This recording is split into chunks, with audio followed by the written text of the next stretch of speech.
Okay. So, in the last lecture we were discussing about the boundedness of the function in the neighborhood of a point, and we have seen that if R is a real line and A is suppose a set A which is subset of R, and C is a point in R which is say a cluster point of A, and the function f is defined on this interval A as on this set A which is subset of R. Then we say the function f is bounded in the neighborhood of a point C, means if there exists a neighborhood delta neighborhood of B delta C and a constant m such that the values of the function f x for x belonging to this V delta x is less than equal to m. Then we say the function f is bounded over a neighborhood around the point C. And one more result which we have seen, that if the limit of the function exists, if limit of the function f x when x tends to C exist as a limit, then f is bounded on some neighborhood of C. This also we have seen the result. So, these two things, boundedness of the function and this. Now, this result we have proved only one side. If the limit exists at the point C, that a limit of the f x when x tends to C exists, then only we can say function is a bounded function. What about the converse part? The converse means if f is a bounded function on some neighborhood of a point C, can you say the function has a limit at C? The answer is no. So, the converse of this may not be true always. That is, if f is a bounded function on some neighborhood of C, then limit of this function f x when x tends to C may or may not exist. For example, if we take the function f x as signum of x, which we have already discussed signum function, and we have seen that signum x which has a positive value x when value 1 when x is greater than 0, equal to 0 when x is 0, and has a value minus 1 if x is negative. Clear? And this we have seen that this function, the range of this function is bounded. So, in the neighborhood of the 0, it is basically a bounded set, because we can find a constant m is say 1, where all the values of the function clearly f x which is signum of x is a bounded function, is bounded in the neighborhood of 0, because we can identify m because we can there exists an m say equal to 1 such that the value of this signum x it will always remain less than equal to 1 for all x belongs to the delta neighborhood of 0. Okay.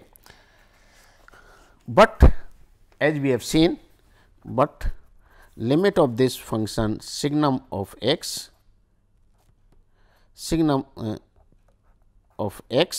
when x tends to 0 does not exist, because when x tends to 0 from the positive side, the value will come out to be 1, from the negative side the value will come out to be minus 1. So, limit is not unique, or we cannot identify a delta such that the difference between f x minus the number say 0 cannot be less than a smaller value epsilon. So, it does not exist. So, what we say that the converse of this is not true. However, if we say the function, if it is an unbounded function in some neighborhood of the point C, then obviously function will not have a limit at that point, because when the limit does not exist, there are two possibilities. Either the function is not defined at the point where the limit is required, it means the function goes to infinity or minus infinity when x is approaching to C, or at the point C the function is not at all a finite value. Or second case may be the function has finite values, but at the when limiting value of this has two values or more than two values along a different path. So, in that case the limit will not be unique. So, we say the limit does not exist. So, when we say f is unbounded, it means at the point C the function is not defined at that point. So, it is just like 1 over 1 minus x. At x equal to 1, the function it tends to infinity. In fact, it is not defined, it goes to infinity, unbounded function. So, we can say as a remark or note, if the function f x is not bounded, in the neighborhood, in some neighborhood of say C, then limit of this function f x when x tends to C will not exist,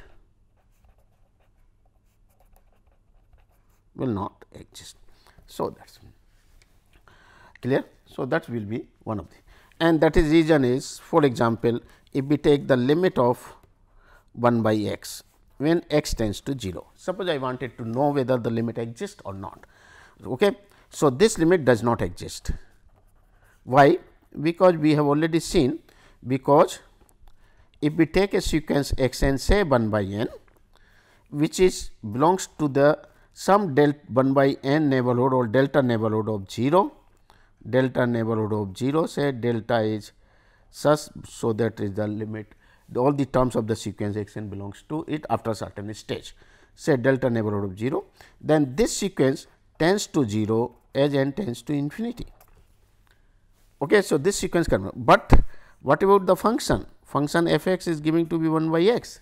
So, what is the functional value? The functional value comes out to be n, which does not go to the smaller quantity, smaller number, all finite number. In fact, it will go to infinity, it goes to infinity as n tends to 1. So, limit does not exist, but this can also be justified from here. Another way of justifying that since 1 by x, this function is unbounded, in the neighborhood of 0, So, limit of this function 1 by x, x tends to 0 does not exist. Okay. So, this is the one way of doing. Now, we have few results theorem which are parallel to the theorem sequences, just like in case of sequence we have established some results, the sum of the limit of the sum of the sequence is the sum of the limits, difference, product, and like this. Similarly, the similar results holds good in case of the function. In fact, we have seen one result that if the limit of the function f x when x tends to C is exists, say L, then it can be equivalently written in terms of the sequential form. That is, we can get the sequence x n which goes to C and x n is different from C, such that limit of this f of x n will go to L. So, all the results which are valid, the proof of all the results are exactly parallel as we have done in case of the sequences. However, we can also establish that proof with the help of epsilon delta definition. So, I am just stating the results without proof, because it runs as earlier as follows as by the on the same lines as we have used in case of sequences. Okay. So, results are, before going for the results, we define, of course, it is a very obvious thing, but still I will complete it. Let A is a non-empty subset of R, and let F and G be functions defined on A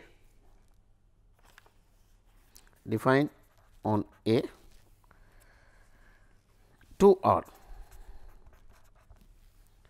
Then the addition, subtraction, etc. we define as follows. Then we define the sum of the two functions f plus g x as f x plus g x. The difference of this is defined like this, and the product of this is f x into g x.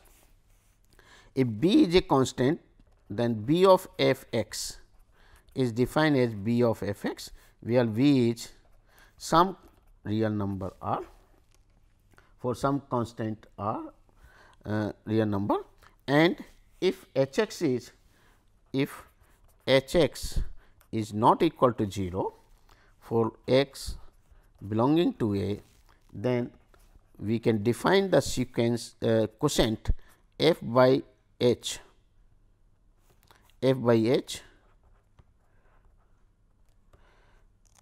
x as f x over h x for all x belonging to A, and this is also true for all x belonging to A. This is also true for all x belongs to A, all x belongs to A. So, this way we are defining. So, similar results, theorems also limiting theorems can also be written like this. Let A, which is subset of R, and let f and g be functions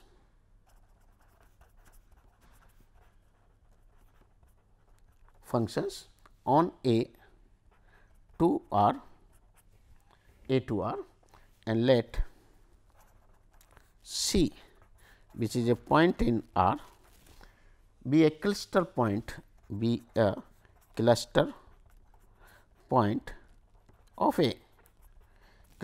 of A. Further,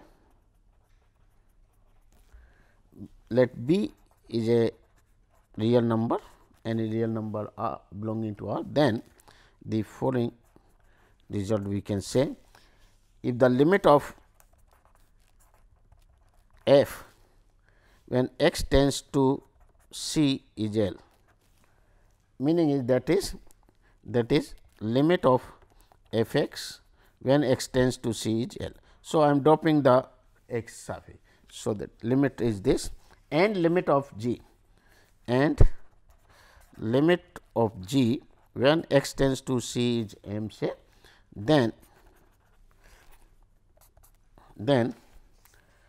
the limit of the sum f plus g x tends to C will be L plus M, limit of the difference will be L minus M, limit of the product f g as x tends to C is L M, and limit of this B f x tends to C is B times L.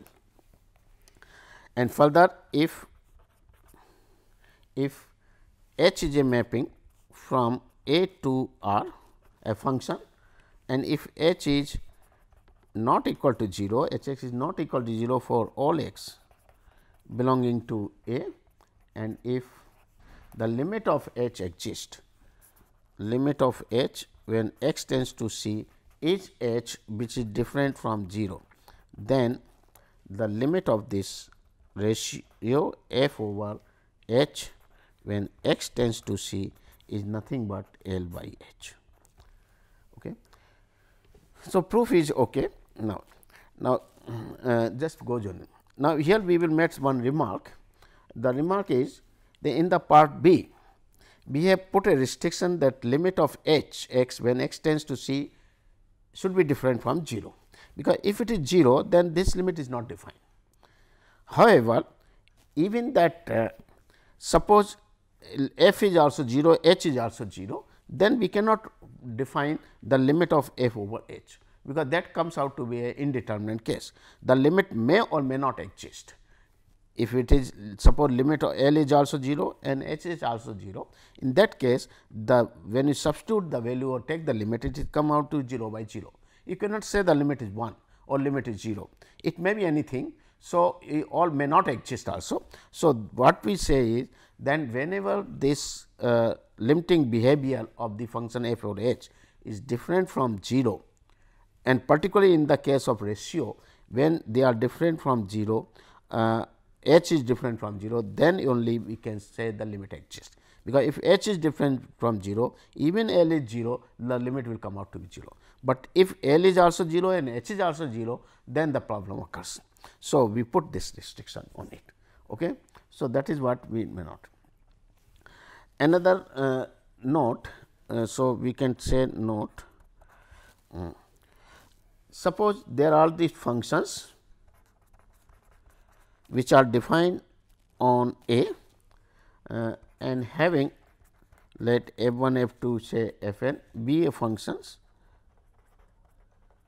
defined on A to R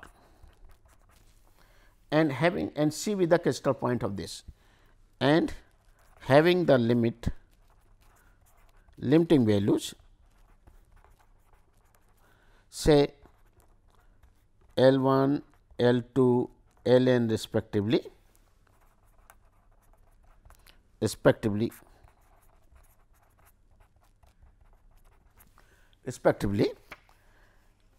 when at the point limiting value at the point C, which is a cluster point of A. Then the limit of this f 1 plus f 2 plus f n when x tends to C will be the sum of these limits, and similarly f n say f n. So, here n, and when you find the product of this, again when you take the, here it is I will say is fixed. So, here it should not be, suppose it is m, okay, m. So, here is also m, this is m, otherwise it will confuse because limiting value is taken okay.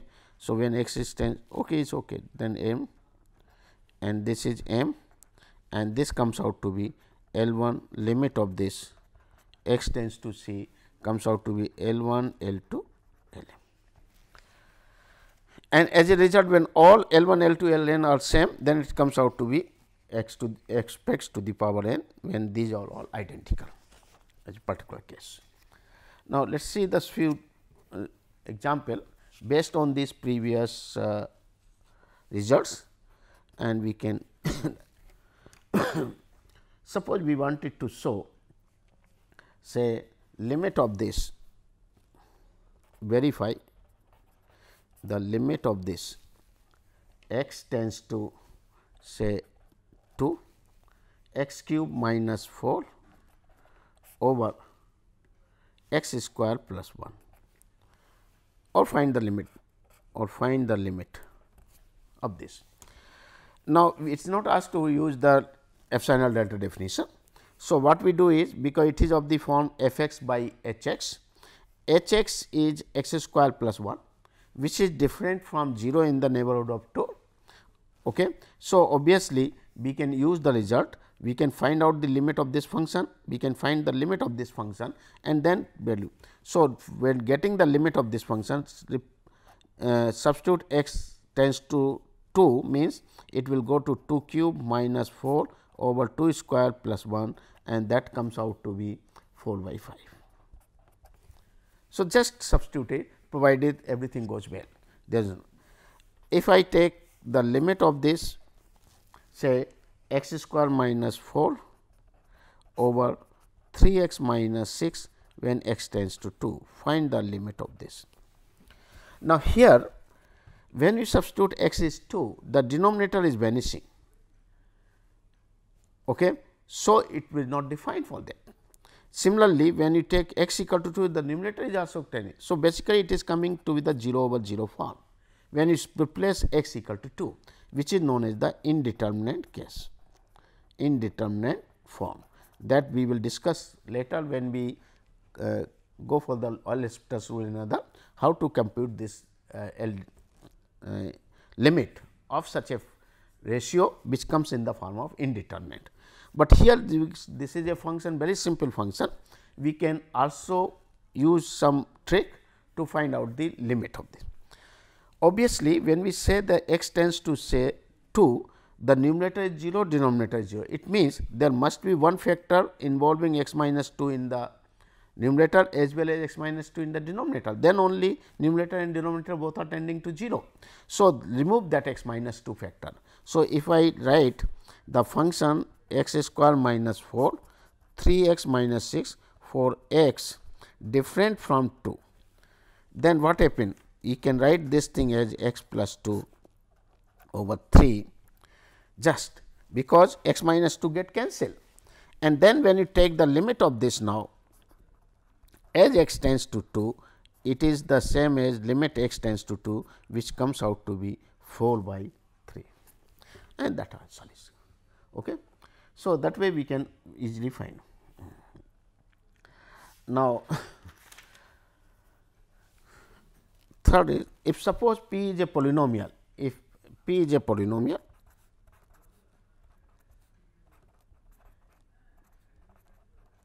of degree n, that is p x is of the form real polynomial of degree n.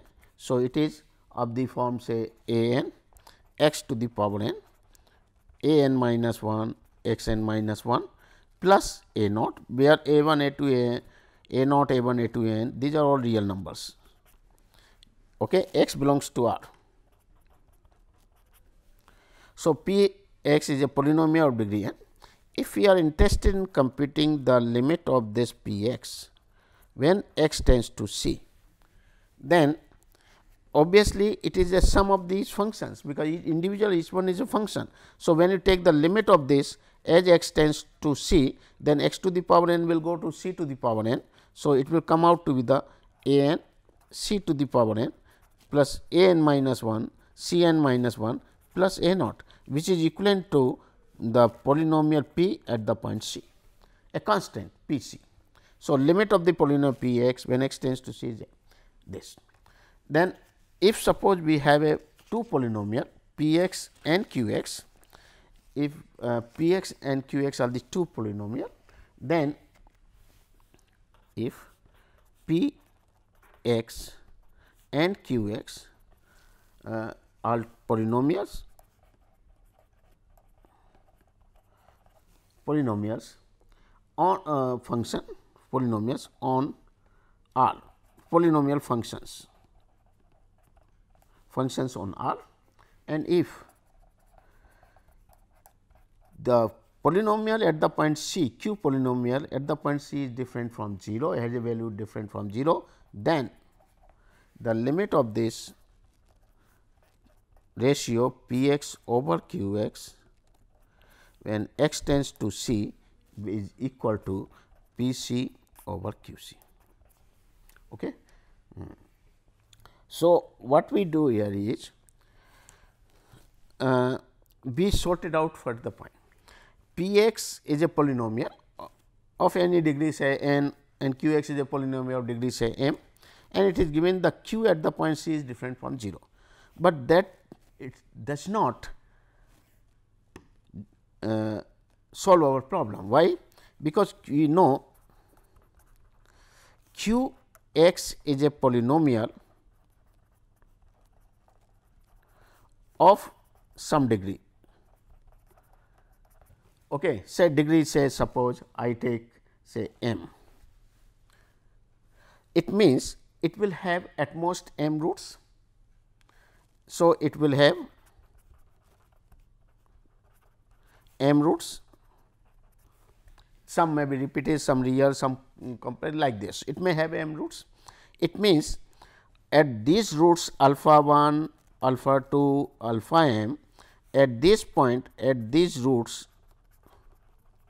the value of q must be 0. I am assuming all the roots be distinct and real, say distinct and real. So, q must be 0.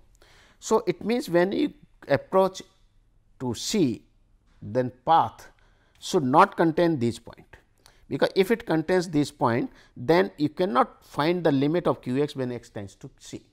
So, what we do is we separate out, we take the choose x which is not in this set alpha 1, alpha 2, alpha, which is different from this. Okay? And then this x is tending to C. So, obviously, if I choose all the point in the neighborhood of the delta neighborhood of C, which does not involve these points, then the limiting value of q x when x tends to C must be q. Then the limit of g x when x tends to C, in that case it is equal to g x, and g x already given to be non-zero.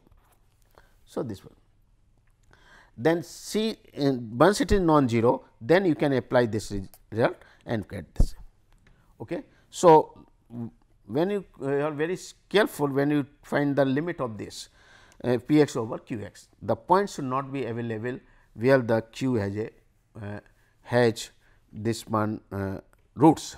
Those point in that neighborhood, all the roots of the q x must be out, then only you can get the limit of this. Okay. So, that is the one thing which we have. Now,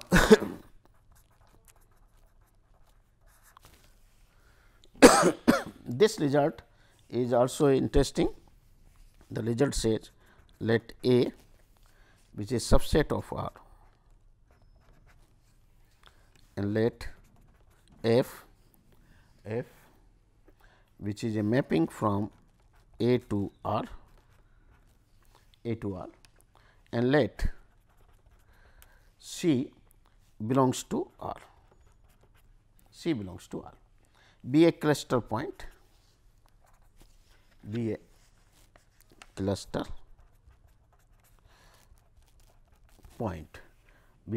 point of A. And suppose if A is less than equal to f x, less than equal to b, means the all the images of f in the neighborhood of the C lies between this f x of all x belongs to A and x is not equal to C. All the point f has a image over the set A except at C, which lies between A and B. Then, and if limit exists, and if limit of this f x as x tends to C exists, then the limit of this f x when x tends to C will lie between A and B, means the lower bound cannot be f x, limit of f x will lie between the two bound A and B. So, what it says is, if suppose we have this set A, here is some C and this is our function f, this is a function say f. Okay. There it has a lower bound A and this is a upper bound B for this function, maybe something. So, what he says is that if all the images f x lies between A and B and function is also have a limit at the point C, then the limiting value of this say L will lie between A and B. That is what he said. So, proof is simple. Assume that given f is the limit, let L is the limit of the function f x when x tends to C. This is given, okay, because limit exists means this will be given. Okay. Now, as we have seen that limiting epsilon delta definition in sequential way convention way is also the same. This means we can also define the limit of the function by means of sequence, and the sequence limit says that this result, if I go through what this result says, this is equivalently we can say for every sequence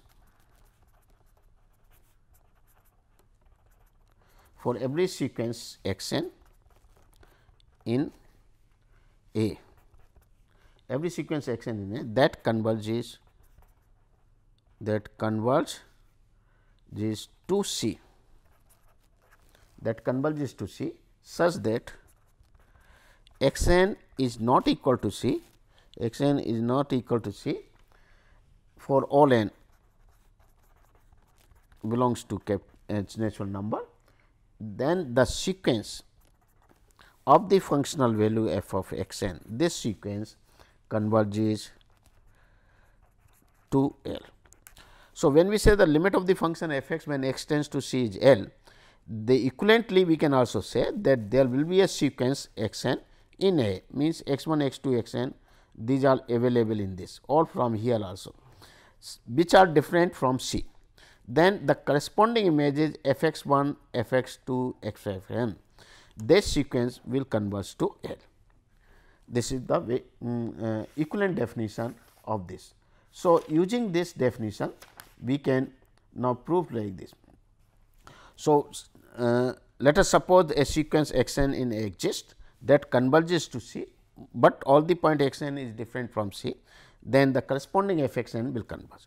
Now, what is given is that f x will always lie between, this is given, f x always lie between A and B, but given is it is known that the f of x will always lie between these two bound for all x belongs to A and x is of course not different to C. Now, here x n is in A, but they are different from C. So, for such x n this value f of x n will also lie between A and B, is it not. So, when this two bound is there, so when you take the limit of n as n tends to infinity, this sequence f x n will go to L and this will bound lie between A and B. So, limit of f x n when n tends to infinity below, that is the A is less than or equal to limit of f when x tends to C is less than or equal to B, and that proves the result, is it not. That proves the result, is okay. We have another result which is the Squeeze theorem. Just like as in case of sequence we have shown, that similarly for functions also we have the theorem which is known as the Squeeze theorem.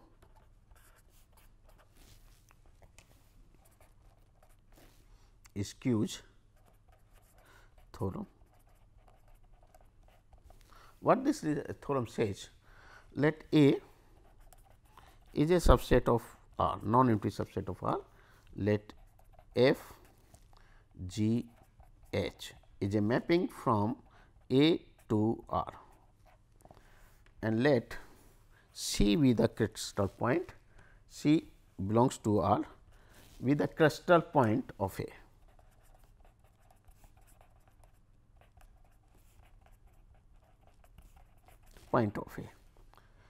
Now, if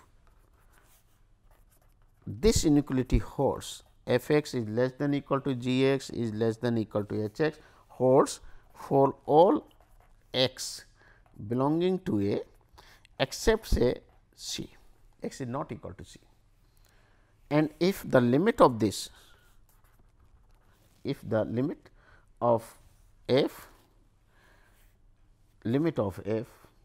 as x tends to C is L, which is limit of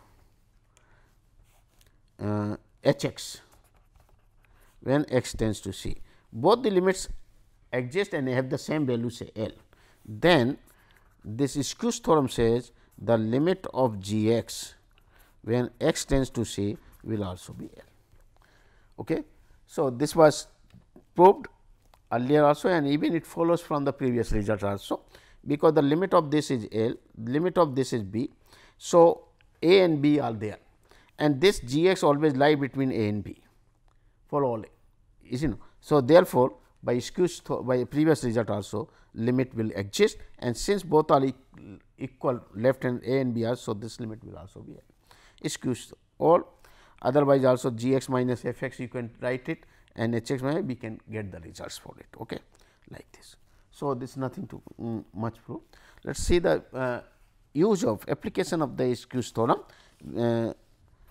where we can apply the skew theorem to get the limit of a functions easily, quickly. Suppose I say, so that limit of this,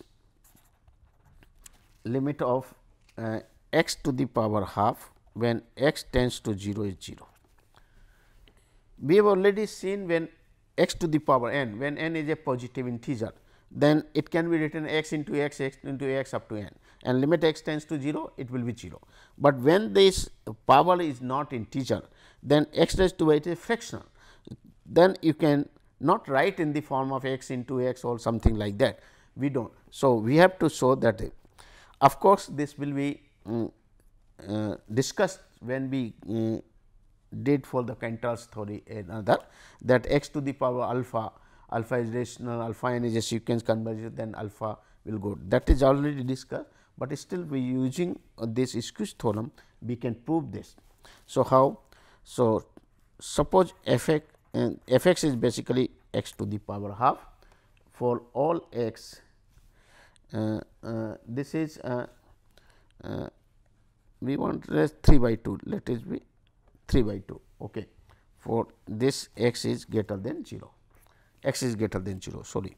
So, that this is greater than, now f x is 3 by 2, when x is positive, it is positive throughout. Now, we have this since x is less than x raised to the power half, which is less than 1 or maybe at the most equal to 1 holds for 0 less than x less than equal to 1. This result is true. So, if I further multiply by x, then multiply by x, multiply by x, because x is positive. So, it will not reverse the inequality. So, what we get it, x square is less than x raised 3 by 2 is less than equal to x. Now, apply the skew theorem. Here the f x is this which tends to 0, this g x h x is also a which tends to 0 as x tends to 0. Therefore, limit of this has to go to 0. So, this proves the result. So, this shows that by skew theorem limit of this x raised to the power 3 by 2 as x tends to 0 is 0. Similarly, second example, suppose I say prove that limit of this, or so that limit x tends to 0 cosine x minus 1 by x, this limit is 0 using skew theorem, skew theorem. Okay. Now, here we cannot use the p x by q x form. Why? Because q x is 0, p x is also 0. So, basically when you substitute x is 0, then it comes out to be the 0 over 0 form. So, we cannot apply the earlier previous result, that limit of f x is L, limit of g x is L, then limit of f by g is the f L by m. This we cannot use it. So, let us use the skew theorem. What the skew theorem says, that we have to identify this bond for cos x and sin. Now, it so we know, or this we can prove it later on. What this result is true, minus x by 2 minus x by x square by 2 1 minus this is less than equal to cosine x is less than equal to 1 for all x belongs to R. In fact, this result is valid. The reason is like this. Of course, which we have not discussed it, which will come when we discuss the differentiability and the application of derivatives. But still let me just finish. When we say the derivative f prime, say x, this is the meaning of this is f x plus h minus f x by h when h tends to 0. This is, if this limit exists, we say derivative function is differentiable and has a derivative f prime x. Now, if this function, if this is positive greater than 0, if this is greater than 0, then obviously this has to be greater than 0, this has to be greater than 0. The reason is because if it is not so, then the negative, a sequence of the positive quantity, when you take the limit greater than 0, it may be at the most 0, but it never happen that a sequence have a negative terms and limiting value is always greater than 0. It is not possible. So, from here if f dash is greater than 0, then I will show it when we go for the differentiability. This will implies that function f is increasing function, is an increasing function. So, that is the one which I will prove it when we go for the derivative application of part of the derivative, but here I am using this part. So, use this thing. If I construct this function f x as cosine x minus 1 plus x square by 2. Okay. Now, if I take the derivative of this becomes minus sin x plus x. Okay. Now, x minus sin x, this will always be positive for all x greater belongs to R, or may be equal to 0. Why? The reason is that since x sin x, x minus sin x, if I take this function as g x and then differentiate it g prime x, we get 1 minus cosine x. The cosine x value will always be bounded by 1. So, it will always be greater than or at the most equal to 0. So, g is an increasing function. So, once it is increasing function, the value of the function g, so g is increasing function. So, once it is increasing, then the value of g will be greater than 0 g when x is greater than 0. So, when x is greater than 0, we get x minus sin x is greater than 0, because the functional value g is 0. So, this implies that x is greater than sin x. It means sin x will always be less than x. So, this is greater than 0. So, this implies the function f is an increasing function of x when x is positive. Okay. So, when it is increasing function of x, then the value of the f x is greater than f of 0 when x is 0. Okay. So, when x is 0, but f x is what? Cosine x minus 1 plus x square by 2 is greater than f of 0. When you take f of 0, then x is 0 means 1 minus 1 0 0. So, this is 0. This implies that cosine x is greater than 1 minus x square by 2. So, this side is proved. Cos x is always be less than equal to 1, because it is bounded function bounded by 1. So, this result is true. Now, for x to be negative, in a similar way we can show it the inequality holds, is you know. So, we it not even if x is negative, what happens to this? We can write this plus sin x and this. So, we can further show that this is negative, this holds, means it is increasing function we get. So, if it is true, then from here hence 1 minus x square by 2 is less than equal to cosine x is less than equal to 1 holds for all x belonging to R. Okay. So, if it is there, then we can write it for. So, let x is positive, then we can write this for as minus x square by 2 is less than equal to cosine x minus 1 which is by x which is less than equal to 0. And when x is negative, then we can write it 0 is less than equal to cosine x minus 1 by x less than equal to minus x square by minus x by 2, x we are dividing. Now, when x is positive, then there is nothing change, you can just transfer it 1 here. So, cos x minus 1 is greater than this and divide by x, we get this one 0. When x is negative, the inequality reverse. So, inequality reverse means 0 will come over here and this will come this side and we get this result. Okay. Now, take the limit of this. So, what happened by the skew theorem? The here this is our f x when x is 0, sorry, this is our f x. This one is skew theorem says what f x and this is f x, g x and h x. So, this will be f x, this is our h x, and in this case this is our f x and this is our g h x. Now, if I apply the skew theorem, the limit of f x when x tends to 0 is 0. Here it is already 0. Limit of h x when x tends to 0, it is 0. So, here it is 0. So, obviously,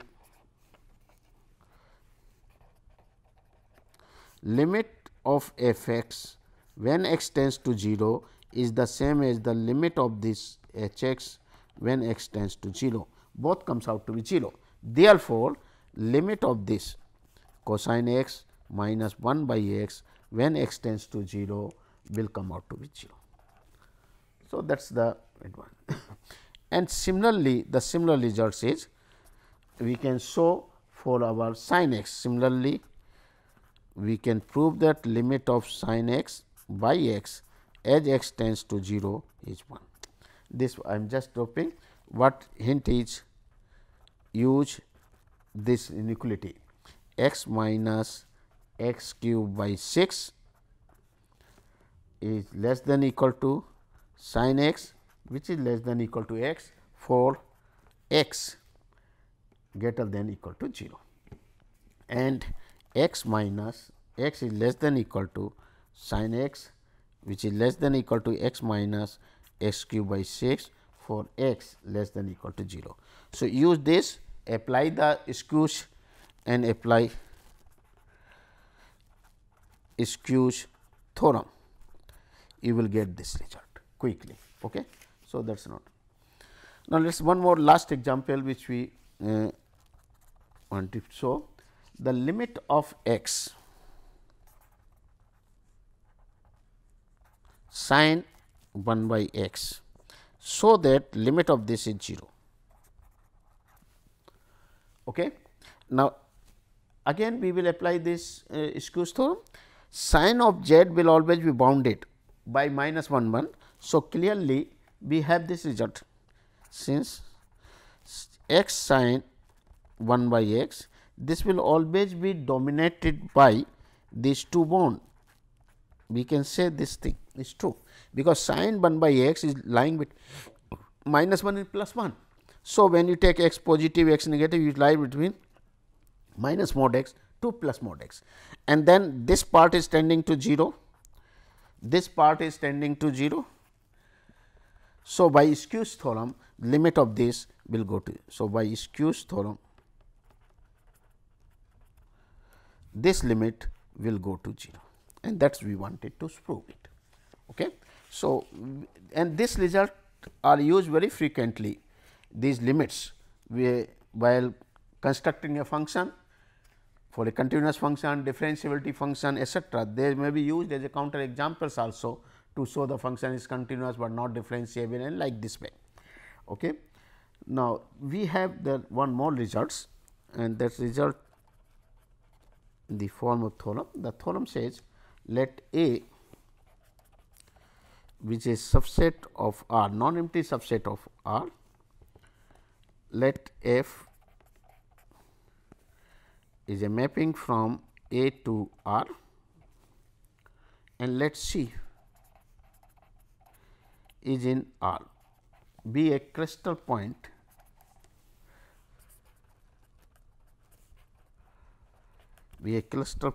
of the set A. And suppose f is if limit of this f x when x tends to C is greater than 0, okay, then there exists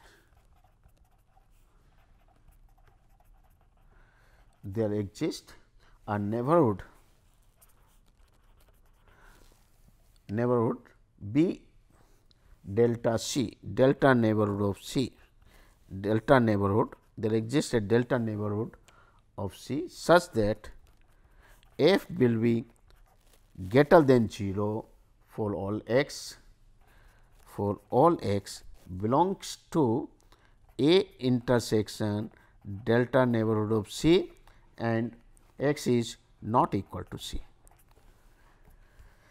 So, what it says is if the function has a positive limit in some neighborhood of the C, then in f x has a positive limit when x approaches to C, then there will be a neighborhood where the function is also positive. Similarly, if the limit of the function is negative, if it is negative, then the correspondingly there exists a neighborhood such that this will remain less than 0 for that. The proof is this: let f is the limit, let L is the limit of this function f when x tends to C. Suppose I say this, and suppose that L is greater than 0. Okay. Then choose epsilon to be L by 2, because we can take any epsilon greater than 0.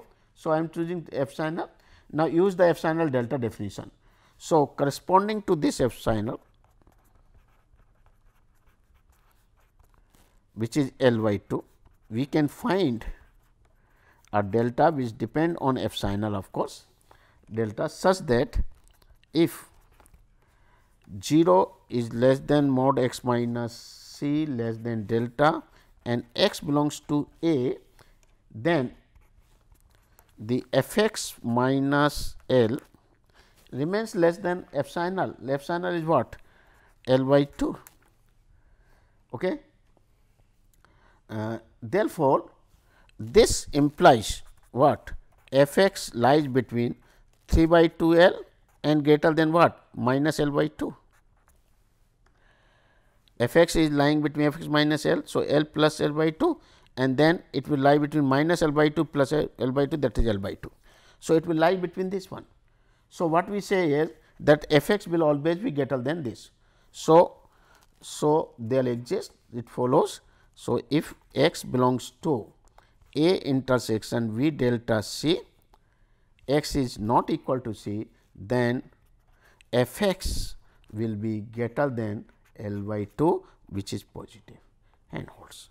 Hence the result, hence the proof. Okay. Thank you very much. Thanks. Okay.